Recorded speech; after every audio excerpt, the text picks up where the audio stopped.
चलिए, नमस्कार, सुस्वागतम, वेलकम, अभिनंदन। मैं हूं डॉक्टर वायरा की आपका एक बार फिर से स्वागत करती हूँ दूसरी टिप में। पूजा घर कहाँ पर होना चाहिए और पूजा घर में किन बातों का खास ध्यान रखना चाहिए।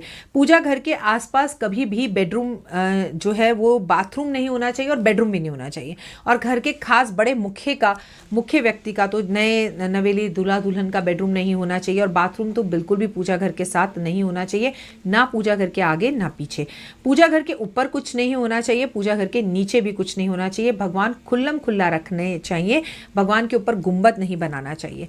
भगवान को सुबह शाम भोग लगाकर आरती करनी चाहिए। भगवान के मंदिर में हमेशा हर वक्त डस्टिंग और साफ सुथरा रखना चाहिए, उसे गंदा नहीं करना चाहिए। पूजा घर को कभी भी सीढ़ियों के नीचे नहीं बनाना चाहिए। पूजा घर में को कभी भी रसोई में नहीं बनाना चाहिए। भले ही आप नॉनवेज ना खाते हो, लेकिन आप लहसुन अदरक का इस्तेमाल किचन में करते हैं। किचन के अंदर वैसे तो पूजा घर अपने आप में एक बहुत बड़ा वास्तु दोष है। अगर आपके घर में किचन में मंदिर बना हुआ है तो इसे तुरंत हटाइए, वरना आपका घर कभी तरक्की नहीं करेगा।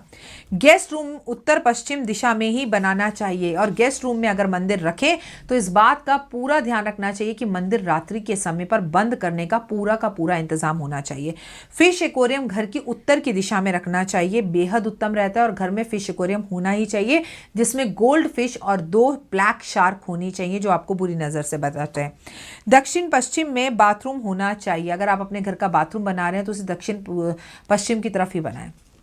पूजा घर हमेशा उत्तर पश्चिम में ही होना चाहिए, लेकिन सबसे खूबसूरत पूजा घर की जो जगह है वो ईशान कोण है। अगर आपके घर में ईशान कोण में बाथरूम बना हुआ है तो आपको बर्बाद होने से कोई नहीं रोक सकता और इसको बचाने के कोई वास्तु टिप्स भी नहीं है सिवाय उसे तोड़ाने के। ईशान कोण में घर में हमेशा मंदिर होना चाहिए, लेकिन अगर ईशान कोण में घर में अलमारी है तो उसमें धन रखिए और शाम के समय उसमें उस कोने में ईशान कोण में एक दिया जलाइए। एक दीपक अगर आप जलाएंगे तो जैसा भी वास्तु दोष क्यों ना हो वो खत्म हो जाएगा।